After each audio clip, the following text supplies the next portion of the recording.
السلام علیکم. آپ کا میزبان چودھری اختر فاروق میں ہو.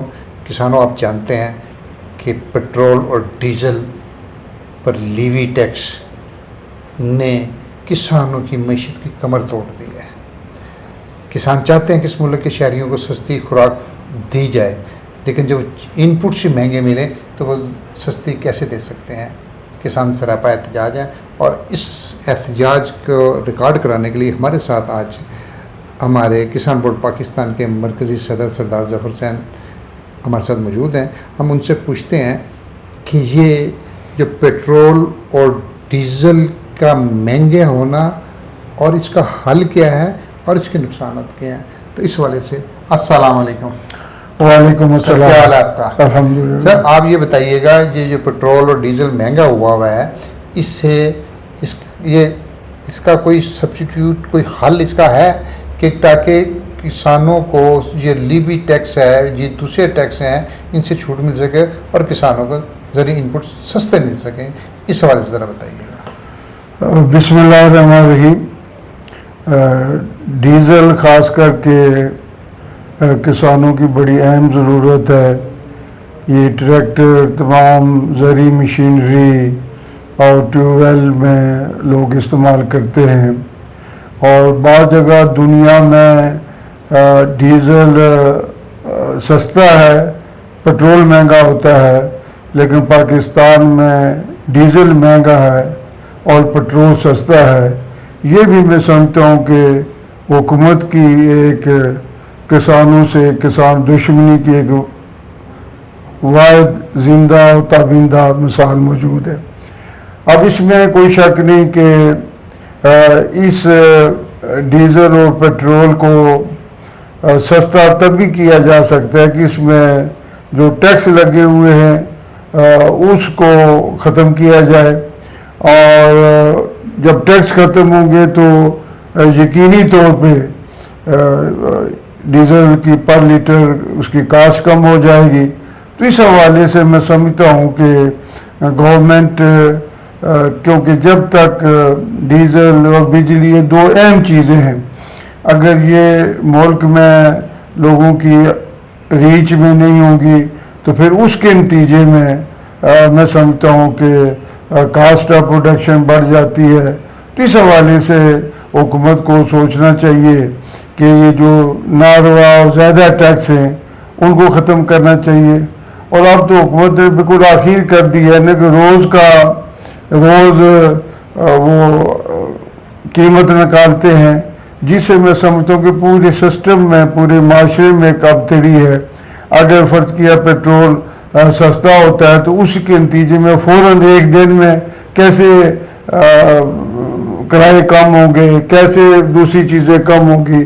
تو اس حوالے سے میں سمجھتا ہوں کہ گورنمنٹ کو کم از کم 6 مہینے یا 6 مہینے نہیں تو کم از کم 1 مہینے کا وہ پرانا پروسیجر بحال کرنا چاہیے. اور بالخصوص میں سمجھتا ہوں کہ جو تمام ہمارے معاشی تجزیہ نگار ہیں ان کو بالکل کھل کے لوگوں کے سامنے بات رکھنی چاہیے، کیونکہ بعض دفعہ یعنی عام لوگوں کو پتہ نہیں لگتا ہے، اور بیرونی ملک اگر ڈیزل تیل مصنوعات سستی ہوتی ہیں تو اس کا ریلیف پاکستانی عوام کو اور کسانوں کو نہیں دیا جاتا ہے. تو اس حوالے سے بھی میں سمجھتا ہوں کہ جیسے آپ نے دیکھا کہ ایران میں ابھی جنگ لگی ہی نہیں ہے، جو ڈیزل پیٹرول کئی دنوں کا ملک کے اندر موجود ہے، تو ایک دم جس پیٹرول نے ابھی خریدنا تھا اس کے ایما پر انہوں نے اس کو مہنگا کر دیا ہے.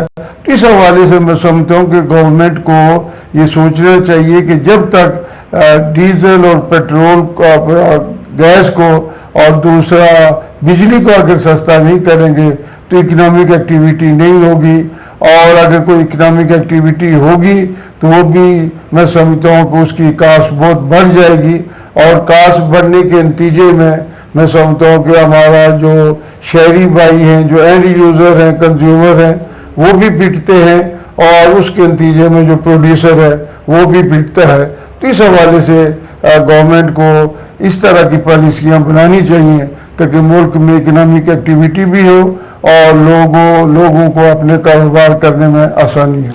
ہر پیدا ہونے والا بچہ پاکستان میں 3.5 لاکھ روپے کا مقروض ہے. اربوں ڈالر ہم IMF کی منت سماجت ایڑیاں کر رگڑ کے ہم لیتے ہیں.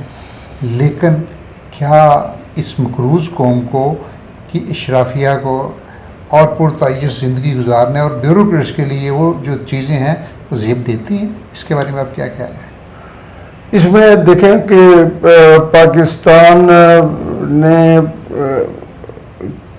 قرضوں کی جال میں جکڑا ہوا ہے اور ایک بہت بڑی تقریباً کئی ہزار ارب ڈالر ارب روپے یہ سمجھ لیں کہ اس ڈیٹ سروسنگ میں جاتے ہیں، یعنی قرض کے سود میں جاتے ہیں.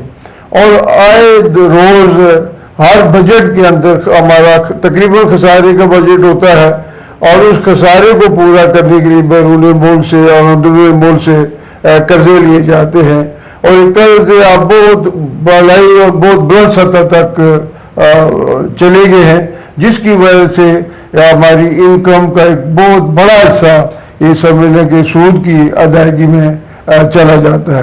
تو اس موقع پہ میں سمجھتا ہوں کہ جب ملک کے اندر اکنامک ایکٹیویٹی نہیں ہے، غربت بہت بڑھ چکی ہے، لوگوں کے لیے 2 وقت کی روٹی کھانا بھی مشکل ہو گیا ہے، بچوں کو تعلیم دینا مشکل ہو گیا ہے، علاج کروانا مشکل ہو گیا ہے، تو اس موقع پہ میں سمجھتا ہوں کہ جو جج ریٹائر ہوتے ہیں، جو جرنیل ریٹائر ہوتے ہیں، جو بیوروکریٹ ریٹائر ہوتے ہیں اور جو بڑے لیڈر مختلف عہدوں سے جب ریٹائر ہوتے ہیں تو ان کو پینشن کے علاوہ غیر معمولی مراحت ملتی ہے.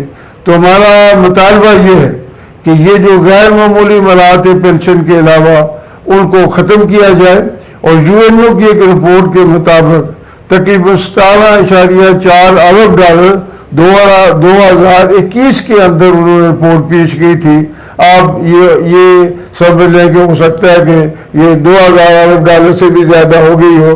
تو یہ مراحت جو ان کو دی جاتی ہے اس پہ ہمارا بہت شدید احتجاج ہے. یہ انتہائی ظالمانہ فیصلہ ہے، یہ غریب کے منہ سے نوالا چھیننے کی بات ہے. اور میں سمجھتا ہوں کہ جن بیوروکریٹوں نے ان لوگوں نے یہ قانون بنایا ہے کہ جو زیادہ پینشن لیتا ہے اس کو مزید مراحت دے کر پاکستان کے خزانے کو ناقابل تلافی نقصان پہنچایا ہے.